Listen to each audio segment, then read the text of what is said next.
Welcome back, everybody. You caught me out here in the woods today. I'm doing my semi-regular walking around, just checking things out, making sure everything's under control out here. But I wanted to take a moment and point out a few things on a rural property like this that really add a higher level of value that's not necessarily pointed out as good or bad in real estate listings. So stay tuned and I'll walk you through my thoughts on that. So it's no surprise that that barrier to entry to land ownership is seemingly higher than ever. It wasn't too long ago, maybe 3 or 4 generations or about 150 years, where the government gave folks between 40 and 160 acres, depending on where you were in the country, to settle. You farm it, as long as you promised to stay there for a period of time, it was yours. And that was a great program, seemingly at the time, and that's the only way we were able to settle this entire country as quickly as we did. But those days are long gone, and the government's gonna give us nothing for free anymore. So we're on our own. And with enough luck, enough hard work, enough sacrifices, you can start getting into your first rural property if you have that desire. And behind me is one of the things that I wouldn't go without on my next property: access to water. So if you spend any amount of time with humans or animals, you know that they're pretty darn resilient. They can handle a lot, and they're way tougher than you'd think. But without water, you really only got 2 or 3 days before you become pretty useless. Depending on what you're doing, sometimes a lot less. But that's why water's so high at the top of my list. And here's where I'll point out, yes, there's obviously a difference between just a rural property that you want to live on and then a rural property that you want to use to sustain yourself, sustain your family, and to keep animals. Most of what I'm going to talk about here points at the second one, but still they're great benefits either way. So whether you have access to a pond, running water like this, or just spring coming out of a hillside, you're going to need access to water if you want to live without leaving your property. So that's why water's on the list. I said we can go a few days without water, we can go a few weeks or more without food if we really had it to, but that's another benefit of having kind of a diverse ecosystem on your property. The stream's got fish in it, and along the stream there's the animals that eat those fish. There's otters and raccoons and beavers. They don't eat the fish, I don't think, but we got game animals coming through all the time. We got deer, bear, turkey, food for us. So that's all I'll touch on. If you've got a diverse ecosystem on your property, you've got an opportunity at some food, more than likely. So another thing high on my list is going to be a good selection of a variety of trees. And this is obviously going to depend on where you are, but this is a thick mess, great for habitat, not so great for walking through. But probably the most useless piece of property is a swamp, something that's wet, really hard to inhabit. Second most useless is probably like a field or just a ledge outcropping. That's not going to do you much good. But with a good selection of trees, both some new growth and some old growth, hardwoods and softwoods, that's going to be a nice sustainable solution for heat, building materials, all kinds of things. A good selection of trees is a great thing to look for if you have the choice in your area. So this one's pretty low on the list, and I wouldn't say it's a must-have, but if you can find a rural piece of property that's wooded that has some access trails in it, that's worth its weight in gold, but not a necessity. So that's going to help with what I'm doing, just walking around checking things out. If you want to recreate with the family or friends, it makes it a lot easier. Because if you just got a thick piece of woods like I just showed you over there, or like is in here, it's tough to walk through there. It's not as enjoyable, for me anyways. So if you can get some trails that are already there due to a logging operation or a previous owner made them for you, it's going to save you a lot of legwork. I've got a number of videos on the channel showing how we widen these and make them from scratch, but definitely something you want to look for if you can get it for free.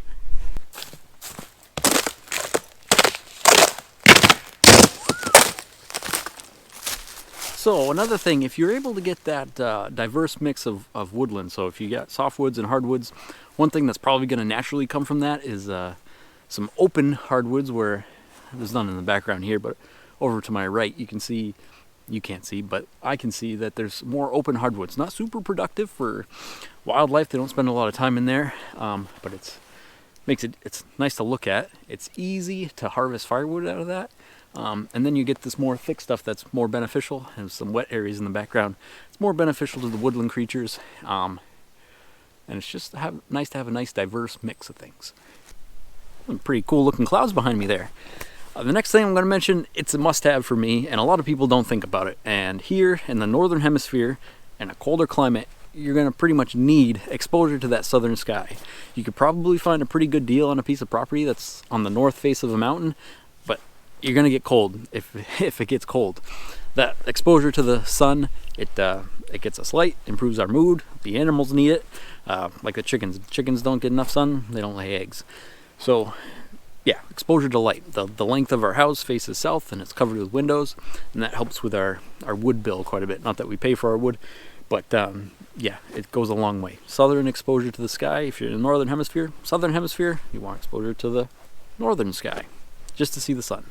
So another just about must-have for me, if you're looking to sustain yourself with animals, you're going to want some sort of pasture.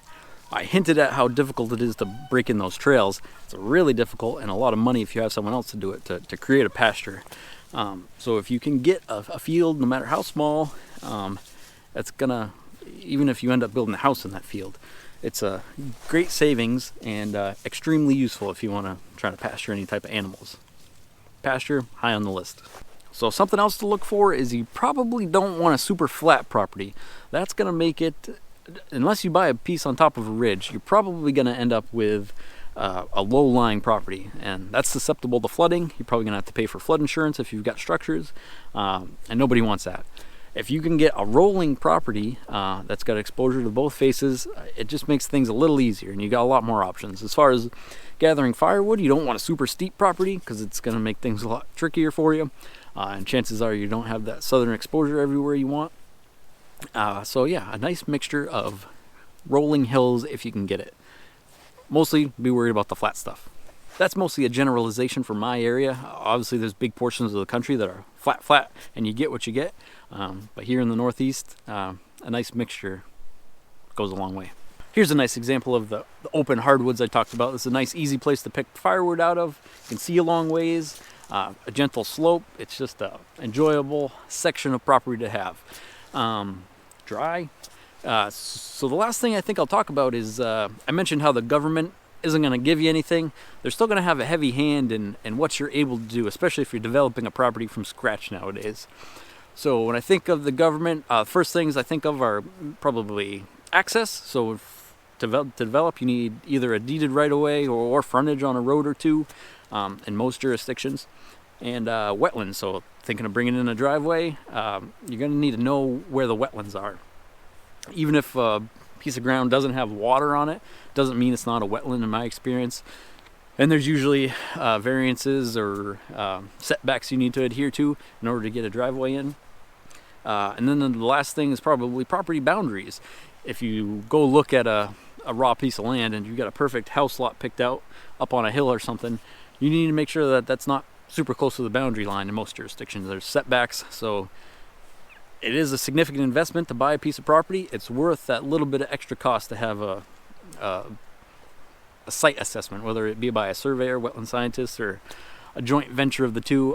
It'll go a long way in telling you the things you don't know, because the seller and the real estate agent, they're going to tell you whatever you need to know to get you there. The good news is I didn't find anything alarming on my walk around here. Everything's just as I left it, besides some blowdowns from a recent storm we had.